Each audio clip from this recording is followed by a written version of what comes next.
ఆంధ్రప్రదేశ్‌లో మోందా తుఫాన్ ఉధృతి విపరీతంగా సాగుతుంది. కొన్ని జిల్లాల్లో అయితే అధికారులు రెడ్ అలర్ట్ ఇచ్చారు. ఆ జిల్లాలేంటి, ఆ మండలాలేంటో పూర్తిగా తెలుసుకుందాం.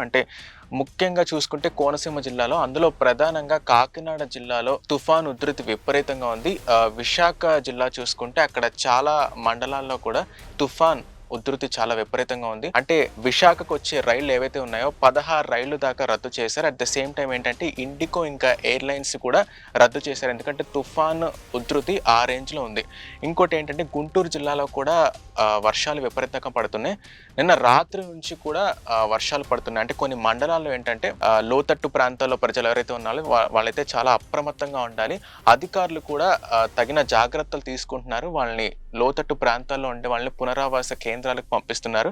అయితే గుంటూరు జిల్లాలో తాడేపల్లి గాని, మంగళగిరి గాని, దుగ్గిరాల, తెనాలి, ఇంకా కొల్లిపర, కాకుమాను, ప్రత్తిపాడు, తాడికొండ, తుళ్లూరు, మేడికొండూరు ఈ మండలాల్లో ఏంటంటే ఇక్కడ తుఫాను ఉధృతి చాలా విపరీతంగా ఉంది. అయితే వీళ్ళని అధికారులు సురక్షిత ప్రాంతాలకు తరలించారు. ఎందుకంటే వాళ్ళున్న ప్రాంతాల్లో తుఫాను ఉధృతి చాలా విపరీతంగా ఉంది. అలాగే బాపట్ల జిల్లా వ్యాప్తంగా కూడా తుఫాను ఉధృతి చాలా ఎక్కువగా ఉంది. ఇంకా పల్నాడు జిల్లాలో చూసుకుంటే నరసరావుపేట, చిలకలూరుపేట, పిడుగురాళ్ళ, ఇంకా గురజాల ఇక్కడ తుఫాన్ ఉధృతి ఇంకా ఎక్కువగా ఉంది.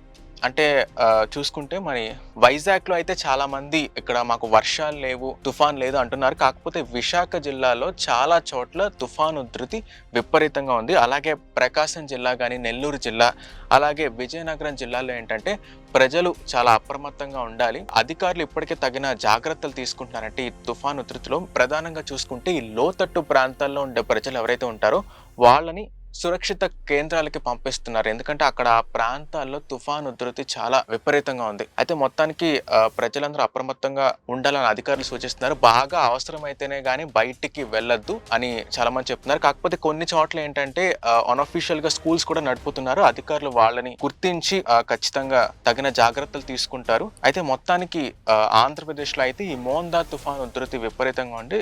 సో వీలైనంత వరకు ప్రజలు చాలా జాగ్రత్తగా ఉండాలి. ఎమర్జెన్సీ అయితేనే గానీ బయటికి వెళ్ళకూడదని అధికారులు సూచిస్తున్నారు. అలాగే ఆయా జిల్లా కలెక్టర్లు కూడా ప్రజల్ని సురక్షిత ప్రాంతాలకి చేర్చేలా చాలా ఏర్పాట్లు చేస్తున్నారు. సో ఎవరైనా సరే మనం కూడా తగిన జాగ్రత్తలు తీసుకోవాలి. కాబట్టి ఖచ్చితంగా అవసరం ఉంటేనే గానీ బయటికి వెళ్ళొద్దు. ఈ వరద తుఫాన్లో ఎక్కడ ఏ ప్రోగ్రామ్స్ అన్ని బయటికి వెళ్ళే ప్రోగ్రామ్స్ అన్ని క్యాన్సిల్ చేసుకోవాలి అని అధికారులు అయితే సూచిస్తున్నారు.